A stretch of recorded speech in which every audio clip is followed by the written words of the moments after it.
Bonjour Bana Jabri et Anne Sénéquier. Comment le sujet de la santé écrit-il la géographie des rapports de force dans le monde? Dans quelle mesure intervient-il dans la géopolitique?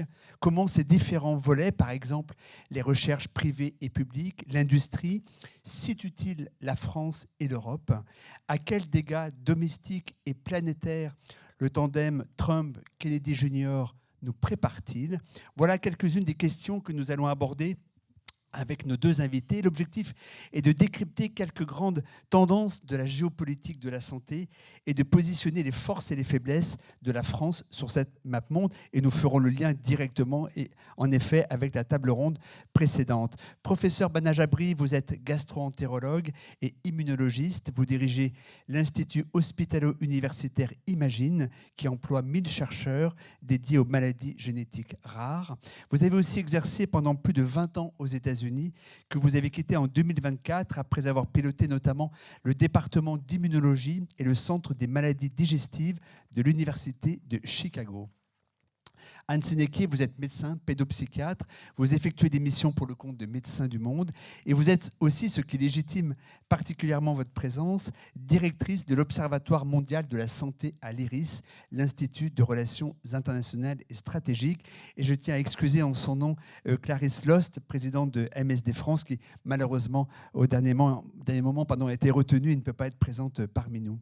Alors une première question très simple, fait-il bon pratiquer la médecine, la recherche médicale, la production de médicaments en France? Sommes-nous collectivement, et les professionnels de la santé notamment, sommes-nous plutôt bien lotis et mieux lotis qu'ailleurs? Anne?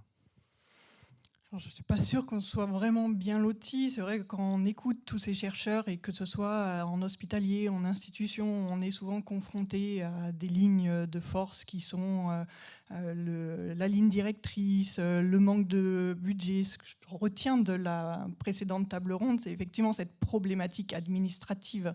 Et c'est vrai qu'à tous les niveaux, c'est complexe, ça fait perdre beaucoup de temps, et ce temps que l'on passe justement à envoyer des dossiers, à envoyer des demandes de bourse, à envoyer de ceci, eh bien on ne le passe pas justement dans la recherche. Donc bien sûr qu'on est mieux loti qu'ailleurs, ça, on ne va pas se mentir là-dessus, mais malgré tout c'est encore très perfectible. Bana?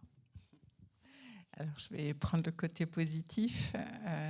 Je crois qu'on a des talents extraordinaires. Donc, je viens des États-Unis. Je travaille, comme vous avez dit, à l'Institut Imagine. Et j'ai rencontré des médecins-chercheurs absolument extraordinaires. Une créativité, une capacité d'innover extraordinaire. Et surtout, je dirais, des gens qui sont vraiment dédiés aussi au service public. Et je voudrais insister un petit peu aussi sur justement le service public ou l'assistance publique. On critique énormément. Il faut quand même dire que beaucoup des découvertes académiques, enfin beaucoup des médicaments sont découverts dans le milieu académique. 24 sur 28 des médicaments innovateurs sont dans le monde académique. L'assistance publique est un endroit extraordinaire de soins. Et donc, j'ai l'impression qu'il y a une ombre qui est jetée à cause de tous ces retards administratifs. Il y a effectivement un poids sur les jeunes qui veulent faire de la recherche médicale et qui sont pris un petit peu dans ces problèmes administratifs. Et en même temps, il y a ces talents extraordinaires.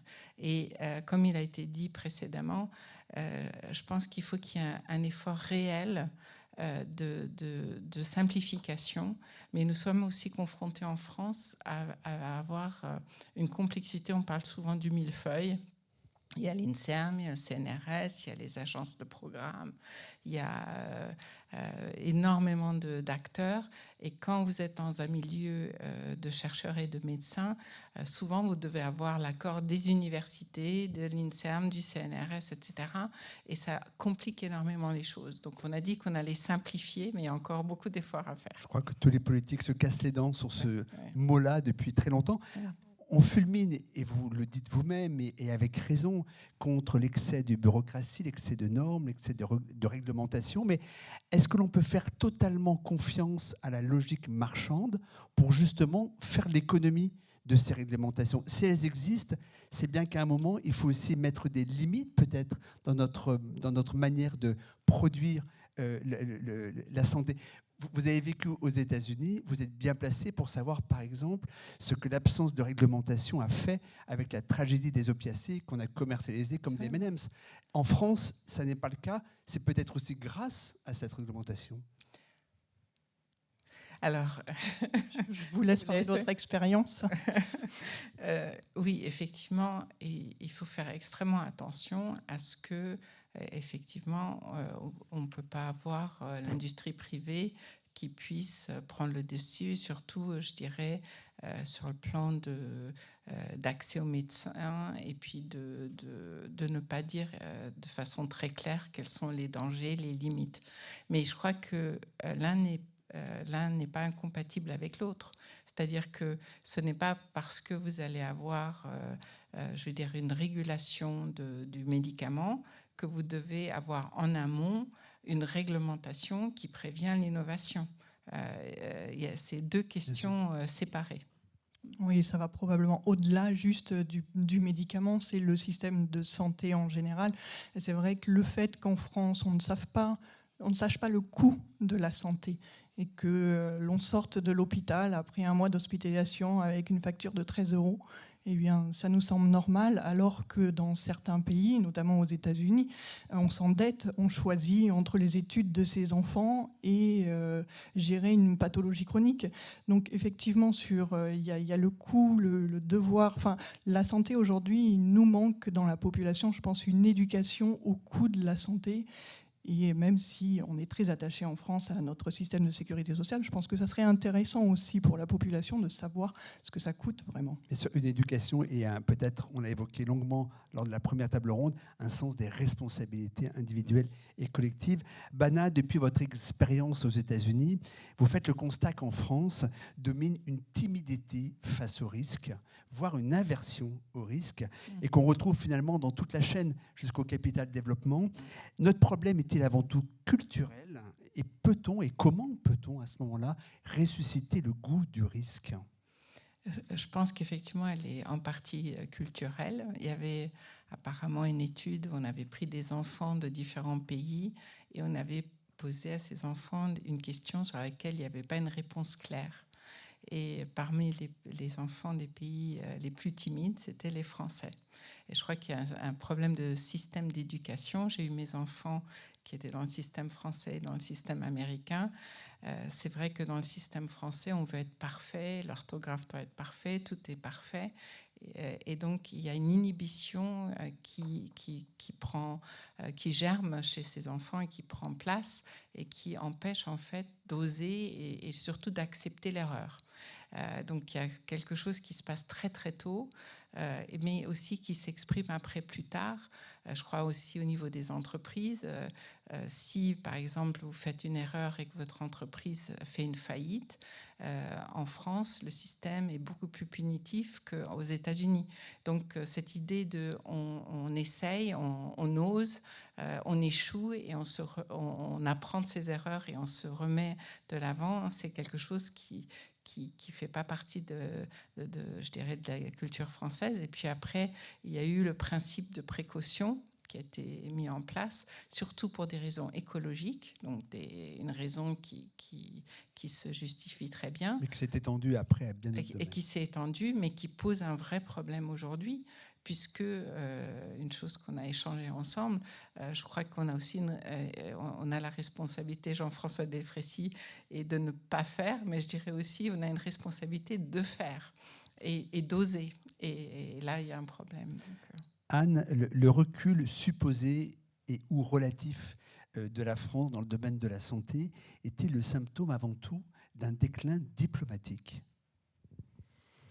Je ne pense pas qu'en termes d'État, qu'on soit vraiment en retard. On se positionne sur un autre niveau. C'est vrai qu'on a deux géants face à nous, le géant américain et le géant chinois, qui se reconfigurent aussi tous les deux, chacun de leur côté.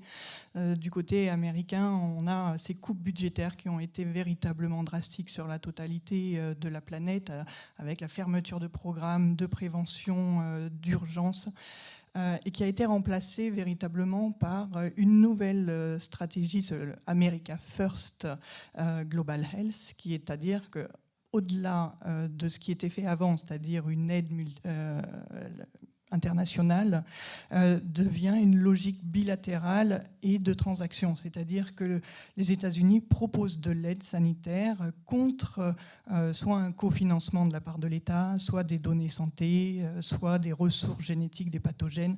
Donc on voit vraiment que ça devient un levier de puissance, cette santé. Et de l'autre côté, la Chine, que l'on considérait un petit peu comme l'arrière-boutique du laboratoire, eh bien, est passée d'une puissance qui était globalement axée sur le générique, sur aujourd'hui des médicaments très innovants, et qui du coup, à travers aussi la Belt and Road Initiative, qu'il a décliné sur son volet sanitaire, eh bien, arrive aussi non seulement à intégrer le domaine de la santé, mais aussi à challenger ce qui nous challenge, nous, en tant qu'Européens, sur la mondialisation de la santé, c'est-à-dire la diversité des routes logistiques et stratégiques. Parce qu'on l'a vu aujourd'hui, on enchaîne les chocs, qu'ils soient géopolitiques, climatiques ou autres, et qui vont, à un moment donné de cette chaîne de valeur et de cette fragmentation de cette chaîne de valeur, venir mettre un grip, que ça soit le tanker qui s'est mis au milieu du canal de Suez il y a quelques années, la sécheresse du canal de Panama, la guerre russo-ukrainienne où on n'avait plus de verre ni d'aluminium pour faire les petites flasques, et récemment la fermeture du détroit d'Ormuz. Donc c'est vrai qu'au milieu de tout ça, nous en France, et je rejoins ce que disait Madame Perrault sur la table ronde précédente, sur cette souveraineté sanitaire. Moi, je pense que cette souveraineté sanitaire au niveau national, de toute façon, elle n'est pas envisageable. Il faut faire le deuil d'une souveraineté nationale, ce n'est plus possible. Par contre, peut-on la penser, la construire au niveau européen? Et si je vous pose la question, lorsqu'il y a eu la pandémie Covid-19, on a tous cru ou espéré qu'enfin une Europe de la santé allait se construire. Est-ce qu'on a progressé sur ce chemin-là ou finalement ça reste un leurre? On a énormément progressé parce qu'il n'y avait rien au départ. Et parce que justement, on pensait souveraineté sanitaire comme étant souveraineté pharmaceutique, c'est-à-dire qu'il faut qu'on ait assez de médicaments. Et on gardera cette question pour tout à l'heure, mais on y reviendra. Donc dans cette souveraineté sanitaire qui est finalement une souveraineté pharmaceutique, on a effectivement amélioré les choses, puisqu'on est parti globalement de pas grand-chose. Et on a plusieurs briques. On a, je dirais, les quatre pierres angulaires. On a le mécanisme HERA, qui est pour la préparation aux crises, justement, prochaines. Donc on est dans l'anticipation, et ça, véritablement, ça fait plaisir. On a le programme YeHu for Health, qui est là pour renforcer la résilience des systèmes de santé.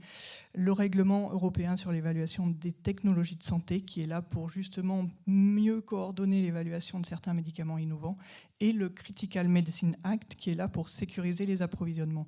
Donc, pour autant, est-ce que ça fait ces quatre pierres angulaires? Est-ce que ça forme une entité véritable? Malheureusement, non, parce qu'on est avec une réponse européenne, mais ensuite, une fois que ça arrive là, eh bien, chaque État va avoir sa réponse, chaque État va dicter son prix, chaque État a son système administratif, a ses institutions. Donc on est encore très très loin finalement d'une entité d'Europe de la santé. Surtout d'ailleurs que la notion de souveraineté est un enjeu de politique partisane, notamment en France, mais dans l'ensemble des autres pays. Bana, l'administration Trump-Kennedy Jr., en 3 mots, je le rappelle, elle discrédite et elle idéologise la science, elle dévitalise les financements fédéraux, elle s'affiche vaccino-sceptique. Qu'est-ce que tout cela promet d'abord à la population américaine? Vous avez quitté les États-Unis il y a seulement 1 an et demi et j'imagine que vous avez conservé nombre de contacts et de réseaux sur place. Qu'est-ce que cela promet donc d'abord au pays lui-même, donc au marché domestique? Au marché, c'est pas très beau lorsqu'on évoque la population, en tout cas aux Américains. Et puis dans un deuxième temps, je demanderai peut-être aussi à Anne, qu'est-ce que cela promet pour l'ensemble du monde, de la planète, hein, puisque le retrait des financements, notamment de l'OMS ou de l'UZ, s'annonce dévastateur. Mais d'abord pour la population américaine.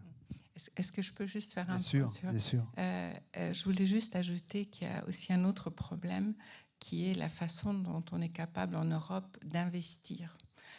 Et que je crois qu'une des différences fondamentales, c'est que par exemple les retraites aux États-Unis sont investies pour faire des plus-values et permettre des investissements à risque. En Europe, d'abord, c'est beaucoup plus fractionné.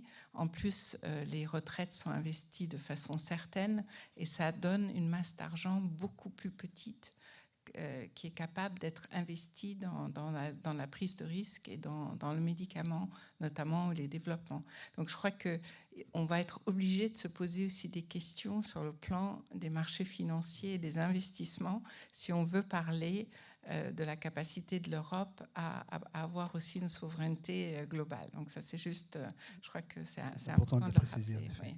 Alors, en ce qui concerne les Américains, je crois qu'il y a pour moi l'impact qui est très fort, c'est au niveau de la jeunesse. Parce que vous avez quand même énormément de jeunes, et ce qui était extraordinaire aux États-Unis, c'est cette capacité d'attirer des talents. Quand même, ils ont attiré des talents du monde entier, et aussi de reconnaître des talents très jeunes, avec des jeunes qui sont capables de faire montre de créativité et à qui on donne les moyens d'être créatifs et de réaliser leur créativité. Ces jeunes, maintenant, sont dans un système qui est dans lequel ils ne peuvent plus faire confiance. En fait, ils ont voté pour maintenir le budget du NIH, mais la transparence de comment ces moyens sont distribués, des critères d'attribution, d'affectation, est perdu. Donc il y a ce manque de transparence, ce manque de processus qui faisait la force des États-Unis, entraîne maintenant un énorme manque de confiance. Et donc, je crois qu'au niveau le point sur lequel je voulais insister, c'est comment est-ce que vous avez ce vivier de la jeunesse qui va perdre confiance et qui va être moins capable d'investir, mais qui va aussi ne pas avoir appris de suivre un processus et de travailler dans la transparence. On a évoqué à plusieurs reprises le fait que des scientifiques américains, notamment des jeunes scientifiques américains, allaient peut-être migrer vers l'Europe et notamment la France, en sachant qu'en France, on n'a sans doute pas les moyens de les attirer. Ça reste un doux rêve, finalement, d'être une terre d'accueil pour ces scientifiques stigmatisés dans leur propre pays. Charles-Édouard parlait de Choose France for Science. Il y a quand même eu plusieurs succès de personnes qui ont été attirées. À l'Institut Imagine, on a pu recruter 2 personnes des États-Unis parce que je crois justement que quand même la France constitue un attrait scientifique très fort. Mais on a été capable de faire ça parce qu'on avait, par exemple, à Imagine, une fondation de droit privé qui a été capable de complémenter financièrement, et Choose France for Science complémente ces packages. Donc, je crois qu'il faut juste réaliser que la France peut être extrêmement attractive si elle y met les moyens. Elle l'est déjà, hein, ceci dit. Moi, en consultation, je vois énormément d'Américains, qu'ils soient chercheurs ou autres, qui quittent les États-Unis pour raison de Trump, hein, véritablement. J'aimerais insister avec vous, Anne, sur le rôle de la Chine, en fait, quand on parle de rapport de force géopolitique dans le monde. Qu'est-ce que la Chine représente aujourd'hui concrètement, justement, quand on parle de santé, et surtout, quelles sont ses ambitions et à quoi peut-elle réellement prétendre? Et finalement, parce qu'elle est très discrète, on sait comment fonctionne justement le régime chinois, on imagine qu'il se délecte un petit peu de ce qui se passe aujourd'hui avec Trump. Alors effectivement, ça laisse une place vacante quand un acteur aussi important que les États-Unis, qui était systémique, quitte la table. Effectivement, ça laisse un espace assez grand. Et la Chine n'a jamais caché ses ambitions. On l'avait vu avec la direction de l'OMS, avec le docteur Chan, la direction, je crois, de la FAO aussi dans les instances internationales. Donc on voit que la Chine essaye de se positionner. Et effectivement, elle va arriver un petit peu sur tous ces éléments de la chaîne de valeur aujourd'hui, sur des médicaments innovants et tout ce genre de choses. Et on voit aujourd'hui les premiers laboratoires occidentaux qui vont acheter de l'innovation en Chine, alors qu'il n'y a pas si longtemps que ça, c'était du principe actif, c'était du médicament Princeps, qui ensuite allait être modelé et façonné ailleurs. On voit qu'aujourd'hui, il s'installe véritablement sur toute la chaîne de valeur. C'est l'heure de conclure, malheureusement. Le temps passe très vite. On parle beaucoup de ce qui divise, on parle finalement assez rarement de ce qui peut unir. Qu'est-ce qui pourrait nous permettre de recoller les morceaux, notamment au sein de l'Union européenne, pour qu'on puisse construire cette... Si vous me permettez, moi je pense que quand on parle de souveraineté sanitaire, pour moi, véritablement, la souveraineté sanitaire, c'est d'axer véritablement sur la prévention, parce qu'on a effectivement toutes ces chaînes de valeur médicamenteuses qui sont en souffrance aujourd'hui, parce qu'il y a une énorme demande. Et on a de toute façon toujours besoin du médicament. Il y a des maladies non évitables. Mais par contre, on a toute une charge de pathologie aujourd'hui et toutes les maladies non transmissibles, que ce soit les cancers, les maladies métaboliques, cardiovasculaires, surpoids et compagnie, que l'on peut traiter par la prévention et travailler dans la transversalité et les déterminants de la santé. Et ça, c'est de l'urbanisme, c'est du transport, c'est de l'éducation. Toutes ces choses-là, en fait, il faut sortir la santé du monde médical pour arriver à ça. Je dirais, c'est démutualiser dans l'innovation, développement de technologies et aussi partage des données. Merci beaucoup, Anne Sénéquier et Bana Jabri. Merci.